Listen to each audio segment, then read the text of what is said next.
Hello, അപ്പോൾ ഇന്നത്തെ recipe 2 രീതിയിലുള്ള നെയ്യപ്പത്തിൻ്റെ റെസിപ്പിയാണ്. നമുക്ക് എങ്ങനെ വേണേലും നെയ്യപ്പം ഉണ്ടാക്കിയെടുക്കാം കേട്ടോ. അതിൻ്റേതായ രീതിയിൽ ചെയ്യുകയാണെങ്കിൽ പലർക്കുമുള്ള കൺഫ്യൂഷനാണ് തേങ്ങ കൂടിപ്പോയാൽ നെയ്യപ്പം ശരിയാകുന്നില്ല എന്നൊക്കെ. അപ്പോൾ നമുക്ക് 2 രീതിയിലും തേങ്ങ കൂടുതൽ ചേർത്തിട്ടും തേങ്ങ കുറച്ച് ചേർത്തിട്ടുമുള്ള നെയ്യപ്പമൊക്കെ നോക്കാം. അതുപോലെ അതിൻ്റെ ടെക്സ്ചറിലും നല്ല വ്യത്യാസമുണ്ട്. അപ്പോൾ അതൊക്കെ നമുക്ക് ഡീറ്റെയിൽ ആയിട്ട് തന്നെ നോക്കാം കേട്ടോ. അപ്പോൾ ആദ്യം ചോറ് കൂടുതൽ ചേർത്തിട്ടുള്ള നെയ്യപ്പം തന്നെയാണ് കാണിക്കുന്നത്. അപ്പോൾ ഇതിന് വേണ്ടിയിട്ട് നമുക്ക് ആദ്യം ശർക്കര ഒന്ന് മെൽറ്റ് ചെയ്തെടുക്കണം. 200 ഗ്രാം ശർക്കരയാണ് കേട്ടോ ഞാൻ എടുത്തിട്ടുള്ളത്. ഇനി ഇതിലോട്ട് 1/2 കപ്പ് വെള്ളം ചേർത്തിട്ട് ഇതൊന്ന് മെൽറ്റ് ചെയ്തെടുക്കുക. നല്ല മധുരം വേണമെന്നുണ്ടെങ്കിൽ 250 ഗ്രാം ശർക്കര വരെ എടുക്കാം. ഞാൻ 200 ഗ്രാമാണ് എടുത്തിട്ടുള്ള പാകത്തിനുള്ള മധുരമാണ്. എത്ര ശർക്കര എടുക്കുന്നുണ്ടെങ്കിലും 1/2 കപ്പ് വെള്ളം ചേർത്തിട്ട് ഒന്ന് മെൽറ്റ് ചെയ്തെടുത്താൽ മതി. ഇനി നമുക്ക് വേണ്ടത് പച്ചരിയാണ്. 1.5 കപ്പ് പച്ചരിയാണ് കേട്ടോ എടുത്തിട്ടുള്ളത്. മെഷർമെൻറ്റ് കപ്പിൽ തന്നെയാണ് എല്ലാം ഞാൻ എടുക്കുന്നുള്ളത്. വടിച്ചിട്ട് എടുത്താൽ മതി. എന്നിട്ട് ഇത് കുതിർത്ത് വെച്ച ശേഷം അരമണിക്കൂറൊക്കെ കുതിർത്ത് വെച്ചിട്ട് കഴുകിയെടുത്ത് വെള്ളം ഒന്ന് ഊറ്റിയെടുക്കുക. ഒരു സ്ട്രെയിനറിലിട്ടിട്ട് അരമണിക്കൂറൊക്കെ വെള്ളം നല്ലോണം ഒന്ന് ഊറ്റിയെടുത്തിട്ട് വേണം ഇത് ബ്ലെൻഡറിലോട്ട് ഇട്ട് കൊടുക്കാനായിട്ട്. അല്ലാന്നുണ്ടെങ്കിൽ ഞാൻ പറയുന്ന അളവിൽ വെള്ളം ചേർത്ത് കൊടുക്കുമ്പോൾ മാവ് ലൂസായി പോകും. അരമണിക്കൂറൊക്കെ എന്തായാലും ഒരു സ്ട്രെയിനറിൽ ഇട്ട് വെക്കാം കേട്ടോ. എന്നിട്ട് ബ്ലെൻഡറിലോട്ട് ഇട്ട് കൊടുത്താൽ മതി.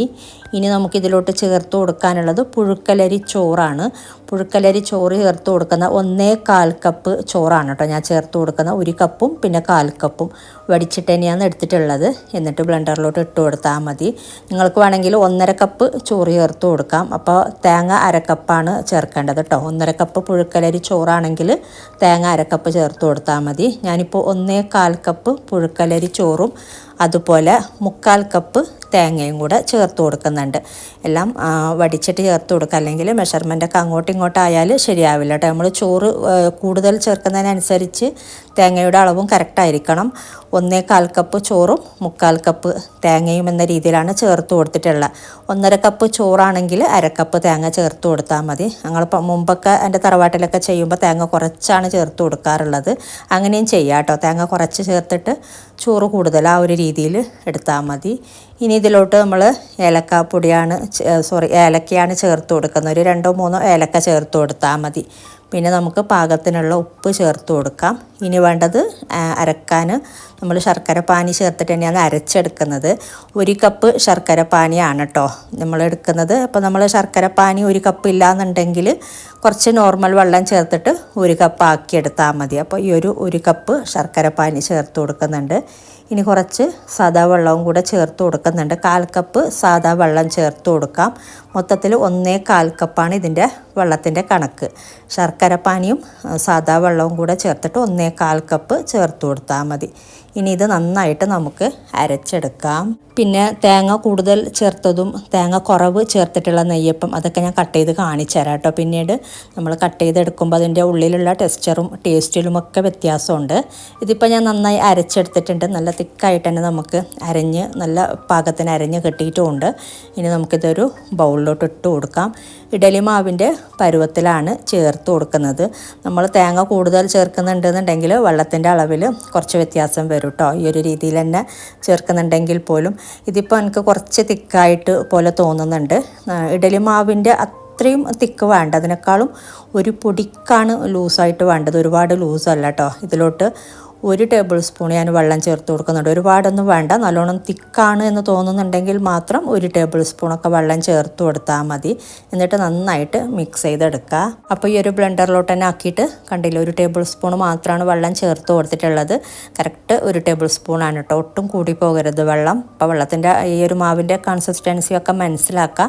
ഒരുപാട് ലൂസല്ല. ഇഡലി മാവിൻ്റെ ആ ഒരു പരുവം ഏകദേശം ആ ഒരു പരുവം തന്നെയാണ്. ഒരു പൊടിക്ക് മാത്രമാണ് അതിനേക്കാളും ലൂസായിട്ട് വേണ്ടത്. അല്ലാതെ മൊത്തത്തിൽ നല്ലോണം ലൂസല്ല കേട്ടോ. മാവ് ലൂസായാലാണ് നമ്മൾ നെയ്യപ്പം ഉണ്ടാക്കുമ്പോൾ മുകൾ ഭാഗം പൊട്ടി പോകുന്നത്. തേങ്ങ കൂടുതൽ ചേർക്കുന്നതിനനുസരിച്ച് വെള്ളത്തിൻ്റെ അളവ് കുറക്കാം. അപ്പോൾ അതൊക്കെ ശ്രദ്ധിക്കാം കേട്ടോ. ഇതിപ്പോൾ പാകത്തിനുള്ള കൺസിസ്റ്റൻസിയാണ്. ഇനി നമ്മളിത് അരമണിക്കൂറൊക്കെ ഒന്ന് മാറ്റി വെച്ചിട്ട് ഉണ്ടാക്കിയെടുക്കുന്നുണ്ടെങ്കിൽ ഒന്നും കൂടെ നല്ലതാണ് കേട്ടോ. അരമണിക്കൂർ ഒന്ന് റെസ്റ്റ് ചെയ്യാൻ വേണ്ടിയിട്ട് മാവ് മാറ്റി വെക്കാം. വേണമെങ്കിൽ പെട്ടെന്ന് തന്നെ ചുട്ടെടുക്കാം, കുഴപ്പമില്ല. മാറ്റി വെക്കുന്നതുകൊണ്ട് ഒന്നും കൂടെ നല്ലത് തന്നെയാണ്. ഇപ്പോൾ കണ്ടില്ല, നല്ല പാകത്തിനുള്ള പരുവം തന്നെയാണ്. അപ്പോൾ ഞാനിത് 1 അരമണിക്കൂർ മാറ്റി വെച്ചിട്ടാണിത് ഉണ്ടാക്കിയെടുക്കുന്നത്. അപ്പോൾ അത് അരമണിക്കൂറോളം മാറ്റി വെച്ചിട്ടുണ്ടായിരുന്നു. അപ്പോൾ ഈ ഒരു സമയത്ത് അരമണിക്കൂറൊക്കെ മാറ്റി വെച്ചിട്ട് മാവ് തിക്ക് പോലെ തോന്നുന്നുണ്ടെങ്കിൽ വെള്ളമൊന്നും ചേർക്കണ്ട, നന്നായിട്ട് മിക്സ് ചെയ്തെടുക്കുമ്പോൾ അത് ഓക്കെ ആയിക്കോളും. വേണമെങ്കിൽ മാത്രം ഒരു ടേബിൾ സ്പൂണും അല്ല കേട്ടോ, ഒരു ടീസ്പൂൺ മാത്രം ചേർത്ത് കൊടുത്താൽ മതി. ചേർത്ത് കൊടുക്കേണ്ട ആവശ്യമില്ല, മിക്സ് ചെയ്തെടുക്കുമ്പോൾ പാകത്തിനായിക്കോളും. ഇനി നമ്മൾ എണ്ണ നല്ല ചൂടായ ശേഷം മീഡിയം ഫ്ലെയിമിലോട്ട് ആക്കിയിട്ട് ഇതുപോലെ മാവ് ഒഴിച്ചു കൊടുക്കുക. നല്ല ചൂടായ ശേഷം മീഡിയം ഫ്ലെയിമിലോട്ട് ആക്കിയിട്ട് വേണം മാവ് ഒഴിച്ചു കൊടുക്കാനായിട്ട്. അതുപോലെ ഇങ്ങനെയുള്ള കുഴിയുള്ള പാത്രം എടുക്കാൻ നോക്കാം കേട്ടോ, നെയ്യപ്പൊക്കെ ഉണ്ടാക്കിയെടുക്കുമ്പോൾ. ഇനി നമ്മളിതൊന്നും ചെയ്യണ്ട, ഇതന്നെ പൊങ്ങി വരും. ഇനി ഇത് പൊങ്ങി വന്ന ശേഷം മുകൾ ഭാഗത്തേക്ക് കുറച്ച് ചൂട് ഈ ഒരു എണ്ണ തന്നെ ഇങ്ങനെ മുകൾ ഭാഗത്തേക്ക് തൂക്കി കൊടുക്കുന്നുണ്ട്. അപ്പോൾ ഞാൻ കാണിച്ചു തരാം. ഇപ്പോൾ കണ്ടില്ലേ, ഇതന്നെ ഇങ്ങനെ പൊങ്ങി വരുന്നുണ്ട്. ഇനി കുറച്ച് നേരം കഴിഞ്ഞിട്ട് ഇതിൻ്റെ പെട്ടെന്ന് കുക്കായി വരാൻ വേണ്ടിയിട്ട്, മുകൾ ഭാഗം പെട്ടെന്ന് കുക്കായി വരാൻ വേണ്ടിയിട്ട് നമ്മൾ ഇങ്ങനെ ഇതുപോലെ തൂക്കി കൊടുത്താൽ മതി. എന്നിട്ട് മറ്റേ സൈഡ് ഒരു ലൈറ്റ് ബ്രൗൺ കളർ ആകുമ്പോൾ തിരിച്ചിട്ട് കൊടുക്കാം. മീഡിയം ഫ്ലെയിമിൽ തന്നെ വെച്ചിട്ട് ഫ്രൈ ചെയ്തെടുക്കാം കേട്ടോ, അല്ലാന്നുണ്ടെങ്കിൽ ഉൾഭാഗം വേഗില്ല. പെട്ടെന്ന് പുറം ഭാഗം വെന്ത് കിട്ടും, പക്ഷേ ഉൾഭാഗം വേഗില്ല. അപ്പോൾ അതിന് വേണ്ടിയിട്ട് ഞാനിപ്പോൾ ഇത് തിരിച്ചിട്ട് കൊടുത്തിട്ടുണ്ട്. അപ്പോൾ മീഡിയം ഫ്ലെയിമിൽ തന്നെ വെച്ചിട്ട് ഫ്രൈ ചെയ്തെടുത്താൽ മതി. ഇനി മറ്റേ സൈഡ് ലൈറ്റ് ബ്രൗൺ കളർ ആകുമ്പോൾ നമുക്ക് മാറ്റാം. അപ്പോൾ ഇത് ഫ്രൈ ആയി വന്നിട്ടുണ്ട്, രണ്ട് സൈഡും ലൈറ്റ് ബ്രൗൺ കളറായി കിട്ടിയിട്ടുണ്ട്. അപ്പോൾ നമുക്ക് മാറ്റാം. അപ്പോൾ ഈ ഒരു രീതിയിൽ ഫ്രൈ ചെയ്തെടുത്താൽ മതി. നല്ല അടിപൊളിയായിട്ടുള്ള നെയ്യപ്പമാണ്, നല്ല സോഫ്റ്റായിട്ട് കിട്ടുന്നുണ്ട്.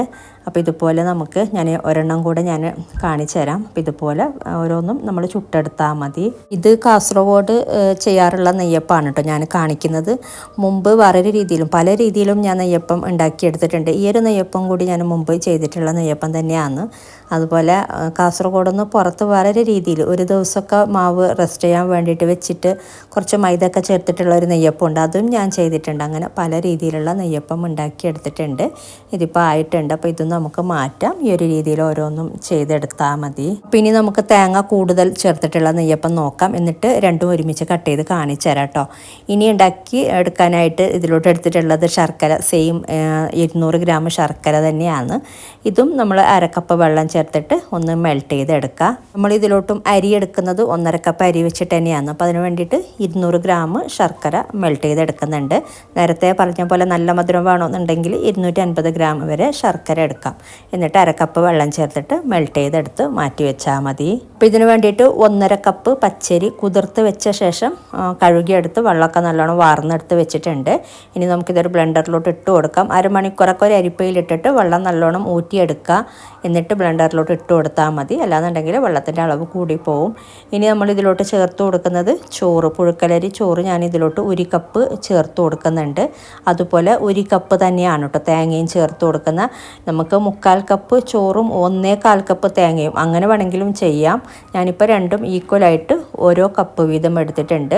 കപ്പിൽ നിറച്ചല്ല വടിച്ചിട്ട് എന്ന രീതിയിൽ തന്നെ എടുത്താൽ മതി. 1 കപ്പ് ചോറും 1 കപ്പ് തേങ്ങയും. പിന്നെ ശർക്കരപ്പാനി ഇതും 1 കപ്പ് ചേർത്ത് കൊടുക്കുന്നുണ്ട്. നമ്മൾ നേരത്തെ മെൽറ്റ് ചെയ്ത് വെച്ച ശർക്കരപ്പാനി 1 കപ്പ് കിട്ടിയിട്ടുണ്ട്. ഇല്ലാന്നുണ്ടെങ്കിൽ നോർമൽ വെള്ളം ചേർത്താൽ മതി. അതുപോലെ 1/4 കപ്പ് സാദാ വെള്ളവും കൂടെ ചേർത്ത് കൊടുത്തിട്ടുണ്ട്. ഇനി പാകത്തിനുള്ള ഉപ്പും ഒരിച്ചിരി ഏലക്കാപ്പൊടിയും കൂടെ ചേർത്തിട്ട് ഇത് നന്നായിട്ട് ബ്ലെൻഡ് ചെയ്തെടുക്കുക. അപ്പോൾ ഇത് നന്നായി അരച്ചെടുത്തിട്ടുണ്ട്. അപ്പോൾ വെള്ളത്തിൻ്റെ അളവ് ശ്രദ്ധിക്കാട്ടോ. നമ്മൾ ചോറ് കൂടുതൽ ചേർക്കുന്നതും തേങ്ങ കൂടുതൽ ചേർക്കുന്നതും മാവിൻ്റെ കാണുമ്പോൾ തന്നെ മാവിൽ ഡിഫറൻസ് ഉണ്ടാവും. അതുപോലെ ഈ ഒരു സമയത്ത് ഒട്ടും വെള്ളം ചേർക്കരുത്. നമ്മൾ നേരത്തെ ഈ ഒരു സമയത്ത് 1 ടേബിൾ സ്പൂൺ വെള്ളം ചേർത്തിട്ടുണ്ടായിരുന്നു, പക്ഷേ ഇതിലോട്ട് ആവശ്യമില്ല. പാകത്തിനുള്ള ഇത് തന്നെയാണിത്. നമ്മൾ അരക്കുമ്പോൾ 1/4 കപ്പ് വെള്ളമാണ് ചേർത്ത് കൊടുത്തിട്ടുള്ളത്. മൊത്തത്തിൽ ശർക്കരപ്പാനിയും കൂടെ ചേർന്നിട്ട് 1/4 കപ്പ് ആ ഒരു രീതിയിൽ തന്നെ ചെയ്യാം കേട്ടോ. ഇനി നമുക്കിത് ഒരു 10 മിനിറ്റ് റെസ്റ്റ് ചെയ്യാൻ വെക്കുന്നെങ്കിൽ വെക്കാം, ഒരുപാട് നേരം വെക്കണ്ട. ഇനി നമുക്കിത് ചുട്ടെടുക്കാം. എണ്ണ നല്ല ചൂടായ ശേഷം ഒരു മീഡിയം ഫ്ലെയിമിലോട്ട് ആക്കിയിട്ട് ഇതുപോലെ മാവ് ഒഴിച്ചു കൊടുത്താൽ മതി. ഇത് അരമണിക്കൂറൊന്നും റെസ്റ്റ് ചെയ്യാൻ വെക്കണമെന്നില്ല. വെക്കുന്നുണ്ടെങ്കിൽ ഒരു 10 മിനിറ്റൊക്കെ 10-15 മിനിറ്റ് റെസ്റ്റ് ചെയ്യാൻ വെക്കുന്നെങ്കിൽ വെച്ചാൽ മതി കേട്ടോ. എന്നിട്ട് ഇതുപോലെ ചുട്ടെടുത്താൽ മതി. നമ്മൾ നേരത്തെ ചുട്ടെടുത്ത പോലെ തന്നെ ഇതുപോലെ ഇങ്ങനെ പൊങ്ങി വരുമ്പോൾ മുകൾ ഭാഗത്തേക്ക് ചൂട് എണ്ണ ഇതുപോലെ ഇങ്ങനെ തൂക്കി കൊടുക്കുക. മറ്റേ സൈഡ് ലൈറ്റ് ബ്രൗൺ കളർ ആകുമ്പോൾ തിരിച്ചിട്ട് കൊടുത്താൽ മതി. തേങ്ങ കൂടുതൽ ചേർക്കുമ്പോൾ നെയ്യപ്പത്തിന് ടേസ്റ്റ് കൂടുതലാണ്.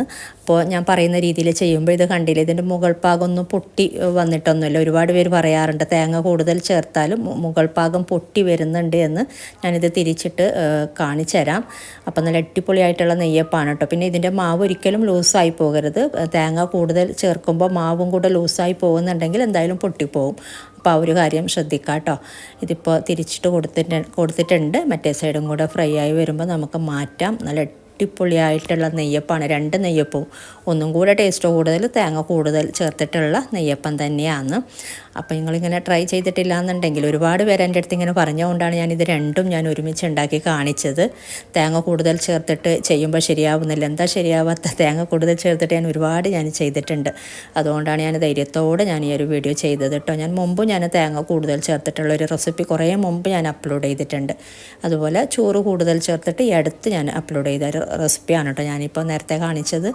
ഇതിപ്പോൾ ആയിട്ടുണ്ട്. അപ്പോൾ നമുക്കിത് മാറ്റാം. ഇതുപോലെ നമ്മൾ ഓരോന്നും ചുട്ടെടുത്താൽ മതി. അപ്പോൾ ഇത് ഞാൻ അങ്ങനെ കട്ട് ചെയ്തിട്ടൊന്നുമില്ല കേട്ടോ. വീഡിയോ അങ്ങനെ ഫുള്ളായിട്ട് തന്നെ നിങ്ങൾക്ക് കാണിച്ചതാണ്. ഇത് പൊങ്ങി വരുന്നതും മറ്റേ സൈഡ് കുക്കായി വരുന്നതൊക്കെ അങ്ങനെ കട്ട് ചെയ്യാതെ എഡിറ്റ് ചെയ്ത് വെക്കാതെ നിങ്ങൾക്ക് കാണിച്ചതാണ്, നിങ്ങൾക്കും കൂടി മനസ്സിലാവാൻ വേണ്ടിയിട്ട്. ഇതിപ്പോൾ ഫ്രൈ ആയി വന്നിട്ടുണ്ട് 2 സൈഡും. അപ്പോൾ ഇത് നമുക്ക് മാറ്റാം. ഇതുപോലെ ഓരോന്നും ചുട്ടെടുത്താൽ മതി. ഒരെണ്ണം കൂടെ ഞാൻ ചുട്ടെടുത്ത് കാണിച്ചു തരാം, എന്നിട്ട് കട്ട് ചെയ്തിട്ട് കാണിച്ചു തരാം കേട്ടോ. ഞാൻ ഒരുപാട് രീതിയിലുള്ള നെയ്യപ്പം ഉണ്ടാക്കിയെന്ന് പറഞ്ഞില്ല. ഒരുപാട് രീതിയിൽ ചെയ്തിട്ടുണ്ടെങ്കിലും അകത്തുള്ള ടെക്സ്ചർ അങ്ങനെ ഡിഫറൻസ് അങ്ങനെ ഞാൻ നോട്ട് ചെയ്തിട്ടില്ല. അതിനായിട്ട് എൻ്റെ ഒരു ഫ്രണ്ട് പറഞ്ഞപ്പോഴാണ്, സുമിയാണ് പേര്, ഞാനും ഓളും കൂടെ ഡിസ്കസ് ചെയ്തപ്പോൾ ഓള് പറഞ്ഞപ്പോഴാണ് അകത്തുള്ള ടെക്സ്ചർ ഞാൻ മനസ്സിലാക്കിയത്.